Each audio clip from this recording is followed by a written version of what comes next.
Just to reiterate, the topic of the Honorable Marcelo Libanan, our Minority Leader, is Senate action to archive the impeachment case of Vice President Sara Duterte.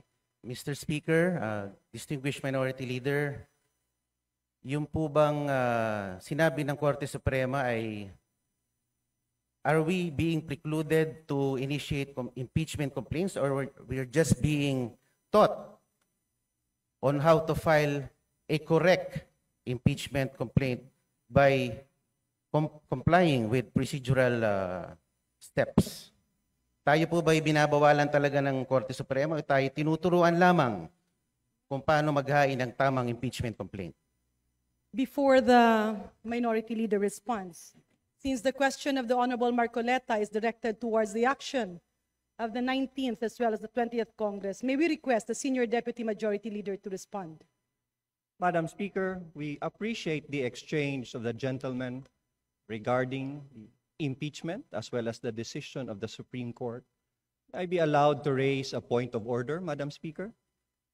May we know the point of order of the Majority Leader? Madam Speaker, the discussion has been towards whether or not the House can exercise certain powers, especially in initiating impeachment complaints. However, may I remind our members that we have a pending motion for reconsideration with the Supreme Court. Thus, we cannot discuss the same with finality this afternoon during the privilege hour. May I request the gentlemen if we can hold further deliberations, heated deliberations in the future, so that we can wait until our motion for reconsideration has been decided with finality by the Supreme Court. What does the Honorable Marcoleta say? May I proceed with my manifestation, Mr. Speaker? Madam Majority Speaker, Leader. can we let the Honorable Marcoleta finish his manifestation before we proceed to the next speaker to avail of the privilege hour? Thank you, Madam Speaker. Majority Leader, I believe the Honorable Libanan as well as the other members of the House are actually, we have 22 members listed for the privilege hour. That's right, Madam Speaker. So I believe a manifestation can be taken up at the appropriate time once the privilege hour has been closed. Madam Speaker, I have already registered my intention to make a manifestation. Madam Speaker, a manifestation would be in order. Let's allow the Honorable Marcoleta to finish his short manifestation before we conclude the privileged speech and refer the same to the Committee on Rules. The Majority Leader's request is hereby granted. Thank you, Mr. Speaker. Sa pagtatapos po ng 2024, sinabi po ng ating mahal na Pangulo na ang impeachment ay hindi importante. Sabi niya, this does not make any difference to any single Filipino life. So why waste time on it?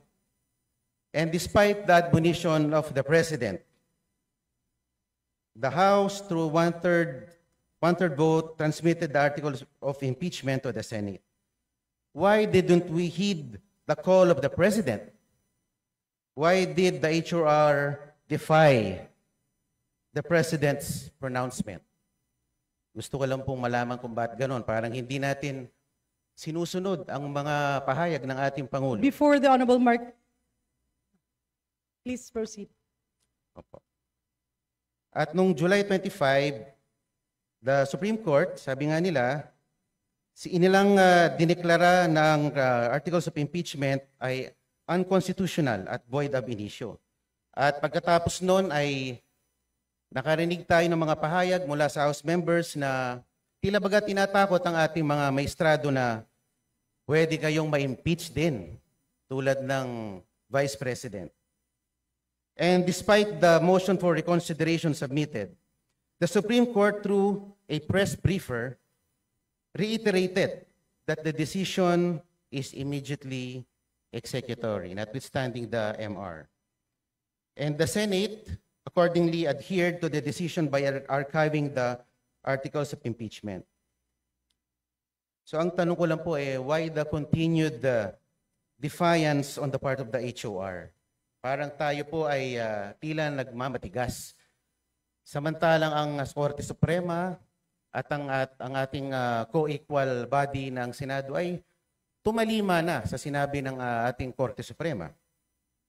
Alam naman po natin that the Supreme Court is the final arbiter on all disputes and controversies pertaining to constitutional issues.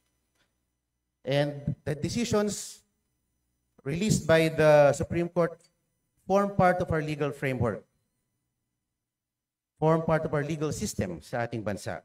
Dapat po nating galangin ang ating co-equal branch. Sinabi din po ng Pangulo sa isa sa kanyang mga panayam at huli-huli sa kanyang sona na ang Pilipino ay sawa na sa sobrang pamumulitika. So, buti pa ang ating Pangulo aware dito. At siyempre, kamakailan ay meron pong ibinalita na meron na naman pong Quadcom version 2.0. Alam naman po natin ang Quadcom ay nagagamit bilang political persecution more than a tool for legislation. At pinakita pa nga po ng Quadcom sa kanilang performance last year that it assumed judicial and prosecutorial roles, which is beyond the ambit of its legislative function. Mr. Speaker, the continued defiance of the House of Representatives has been truly remarkable. Sana naman po ay baguhin na natin ang ating estratehiya. Sa akin lang naman po. Dahil ako'y miyembro ng 20th Congress, bakit hindi po natin baguhin or reassess ang ating strategies? Kaysa bumabakbak tayo ng bumabakbak ng ating political adversaries, bakit di na lang po natin galingan? Total, meron naman po tayong 3 taon pa para ipakita na tayo ay mahusay din sa pamamalakad. Ang akin lang naman po, this administration has been characterized by, treating its political adversaries na pag malakas ang kalaban, i-disqualify, i-expel, i-impeach, or i-threaten na i-impeach. Bakit hindi lang naman po natin galingan? Meron pa naman po tayong 3 taon. Baka sakali, matalo natin si VP Sara sa 2028. Maraming salamat po. Madam Speaker, there being no other Madam member Speaker. who wishes to interpolate, I Still move my time, Mr. Speaker. The Honorable Nonoy Libanan may proceed with his privileged speech. Mr. Speaker, gusto pong magpasalamat sa manifestation, bagamat mahabang manifestation ni Congressman Marcolita. Pero yung sinabi po niya na may defiance ang House, parang narinig ko na may defiance ang House sa Supreme Court ruling. I beg to disagree, Honorable Marcolita, with that statement. Wala pong defiance ang House of Representatives. May motion for reconsideration po tayo. At kung sakali, I don't think ang House ay hindi susunod kung final and executory na ang ruling ng Supreme Court. Pero may oras pa tayo. At ito, ang chamber na ito ay ang precise venue to air our grievances. We represent all the people here, especially we in the minority. Ito yung mga bagay na dapat ilabas po natin dito because this is our constitutional duty. Obligasyon natin proteksyonan ang ating duties and obligations. As a House, obligasyon po natin palakasin ang House of Representatives dahil ito po isa sa matibay na pagbalansin ng power. Kung sobrang tapang ang Supreme Court, sobrang tapang ang Executive at mahina ang House, palagay niyo po ba tatayo ang ating bansa? Kaya lahat po tayo obligasyon patibayin ang kanya-kanyang mga sinumpaang tungkulin. May duties and obligations po tayo. At kahit po masakit, kahit mahirap, kailangan natin ipaglaban ang ating konstitusyon. Yan po ang napakahalaga sa lahat. Maraming salamat po, Madam Speaker. Maraming salamat po sa aking mga kasamahan po. And if I may move, Madam Speaker, I would like to erase from the record the statement of the Honorable Marcoleta that defiance of the House of Representatives. Hindi po tayo nagde-defy. So move, Madam Speaker. There is a motion to delete from the records the statement, "The House is in defiance." Do I hear that right, Minority Leader?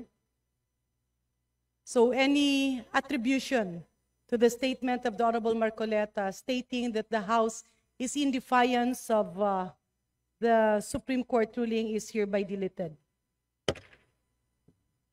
Majority Leader. Mr. Speaker, I am amenable to substitute the word defiance if the body will so allow. With the permission of the Majority Leader, Madam Speaker. the It was my time. He was only availing of my time. yes. The honorable gentleman has not been recognized and have not taken my seat, Madam Speaker. For the record, we are in the privilege hour. The Honorable Nonoy Libanan has his time. He delivered his privileged speech entitled, "Senate Action to Archive the Impeachment Case of Vice President Sara Duterte," and the Honorable Marcoleta signified his intention to interpolate and then later on make a manifestation. There has been a motion from the Honorable Minority Leader that statements attributing to words such as defiance be deleted from the records. The Speaker has taken action on that. May we now recognize the Majority Leader. Madam Speaker, I would like, thank you so much, Mr. Speaker Libanan. Motion to refer. Madam Speaker, Madam Speaker. we move to defer. Thank you, Madam. Now, session suspended.